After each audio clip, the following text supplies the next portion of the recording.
Good morning. We'd like to welcome you to this planter clinic here at Bruner Brothers Implement. We'd like to also thank you for your business. Over the last 74 years, Bruner Brothers Implement has grown to be a partner with you, and we appreciate you trusting us to be that partner. It's important for our business and yours that we work together in these kind of activities to make you as successful as possible. We've got some folks here that we'd like to introduce here real quickly before we get started. We've got a few of our planter mechanics from Bruner Implement. First of all, we've got Paul Brocksterman here on our panel. We've got Scott Miller on our panel. From Case IH, we've got Scott Sweezy, and he's the Manager of Field Service Operations for the area, for the territory. Presenting today, we have Eli Peterson, and he's a planter specialist for the region. He'll be putting on the majority of this activity today. And we have Brad Kaiser, who is the Territory Sales Manager for Case IH. We'd like to thank you for your business. On behalf of both Bruner Implement and Case IH, you're a key and important part of what we do. Without you, we're not here. So again, thank you very much for joining us today. And I'm going to go ahead and turn it over to Eli Peterson. He's going to bring you through this, and hope you enjoy and learn something from it. Thank you. Very good. Thank you, Martin. Morning, everybody. Today we're going to go through some planter maintenance and different setup and wear items for the 2000 series and the 1200 series planter. So as I mess up, these guys are here to correct me. But basically, we're going to start on the back side of the tractor and talk about the marriage between the tractor and the planter first step. So whenever that marriage happens, there's a couple things we want to keep in mind. A, make sure that your hydraulic lines and your electrical routing is clean and clear.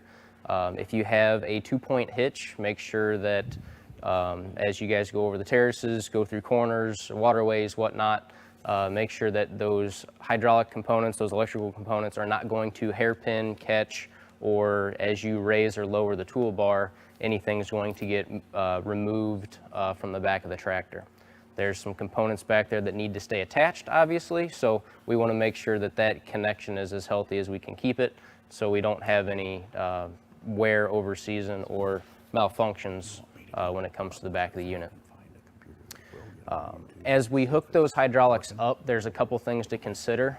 The hydraulic lines are color-coded, so their caps that are on the end of the hydraulic lines, there is color codes to those caps. Green goes with green, red goes with red, etc. Red is generally going to be your frame function, so make sure that that remote is somewhere close where you like it inside the tractor. So if it's on number 1, if it's on number 5, 6, whatever your last remote is, something easy to get to.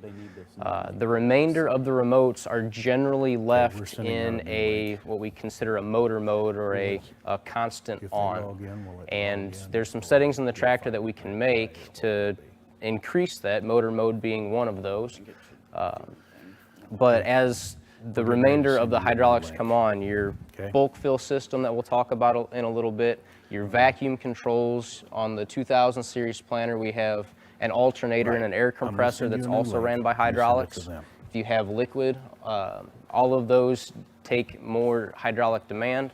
We want to make sure that as we hook the systems up, we do a decent job of making sure that the systems are connected in a way that when all systems are on, then we don't have a starving of hydraulic oil at the tractor. So coming to the end of your field and it's slow to raise. So trying to avoid those types of situations. So after the marriage of everything up front, we can kind of pan towards the back, and we'll dive into some of the systems that we have. We'll start with the, we'll go to the back and we'll start with the row unit and talk about the ground engaging components, some of the maintenance perspectives and the wear items on it, and then we'll come back and talk about the systems and its settings.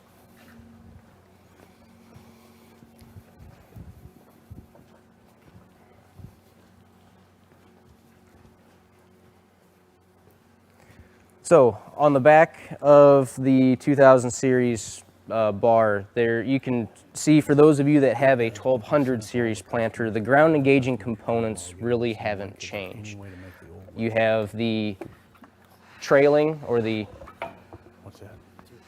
front mounted pivot point, so our reduced inner diameter gauge wheels are pulled through the field. We have behind the gauge wheel a set of offset disc openers, so our disc openers do not touch at the very point at which we cut into the soil. We have an offset leading edge, so that way we can cut through residue.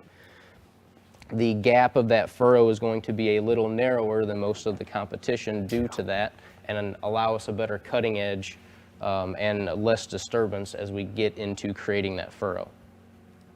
On the 2000 series planter, the discs themselves, we have a left disc and a right disc as we are offset, but on the 2000 series planter, those discs are now a single part number.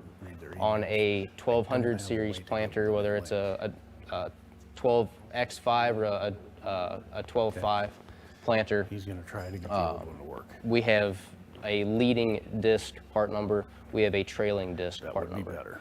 And then based on the Old link is whatever side it of the is. planter that you're on, the left side of the planter bar is going to have a leading edge, and then the right side of the planter bar is going to have a leading edge.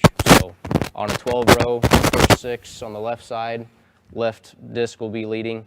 The right 6, so 7 through 12, is then going to have